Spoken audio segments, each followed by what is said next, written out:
Howdy everyone, David here with tabletopping.net, and this is another video in the Races Reviews series of the 5th edition Dungeons & Dragons Player Handbook. And this video entails the Dwarf. Now, the Dwarf is part of the basic rules, so the information is in the PDF. However, it doesn't have the beautiful art and whatnot on the 3 pages that actually entail the Dwarf and all of the sub-races and all of the bonuses that you get for being a Dwarf. So when you look at the Dwarf, it has sections of, talking about their heritage, the history of the Dwarves, their architectural prowess, their minerals, how they love to mine, how they have a strong clan relationship, how they're a subterranean type of dweller. So there's lots of information on this first page and a half that actually deal with the Dwarf. And it also actually has a small little side clip here that talks about how the Dwarves are actually slow to trust both the elves, the halflings, and the humans because of the problems in the past that they've had with those other races. Now, when you choose a Dwarf, you're going to get bonuses for actually choosing that race. So when you choose a Dwarf, they have your primary bonuses for choosing the race, and then you're going to get more bonuses on top of that because they have a sub-race that goes along with it. So when you choose the Dwarf, you'll see that there's many different types of names for males, females, and clans. Then you're going to see that as your base Dwarf traits, you're going to get a Constitution score bonus.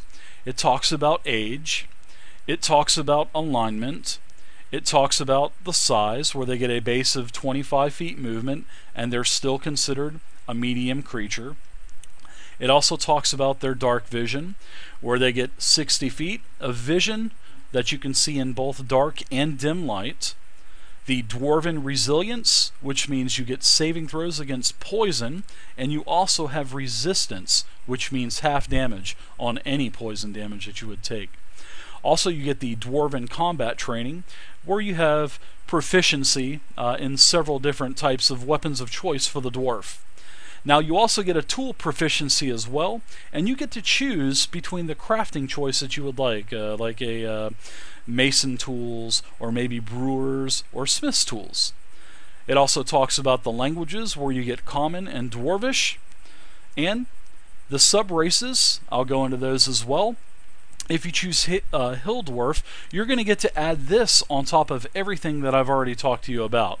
So in addition of everything else, if you choose Hill Dwarf, you're going to get to increase your wisdom by 1 as well, and you get Dwarven Toughness, which is your hit point maximum increases by 1, and it increases by 1 every time you gain a level. So that's actually a pretty nice perk for becoming a Hill Dwarf.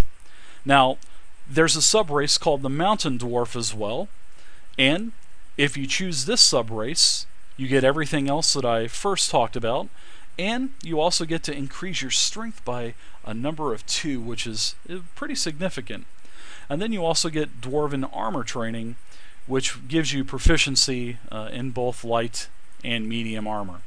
Now, you're also going to notice that there's a nice little snippet down here that talks about the Duergar. And the Duergar are pretty much the Dark Dwarf that dwells in the Underdark. So even though there's no sub-race options here, you could probably bet your bottom dollar that there's going to be either some kind of Underdark type of campaign setting, or maybe these will be in the Forgotten Realms campaign setting when it comes out later on. So that's pretty much the review of the Dwarf. It has nice art. Consists of 3 pages. And hey, who said that all Dwarf females have beards? That's just simply not the case. And we have the art here to prove it. So there you go. There's the Dwarf review of the Player's Handbook. I hope you enjoyed the video, and I hope this actually influences you if you want to buy the Player's Handbook and upgrade from that basic rule set, which I really think you would be happy if you did. So until next time, my name is David from tabletopping.net, and good gaming.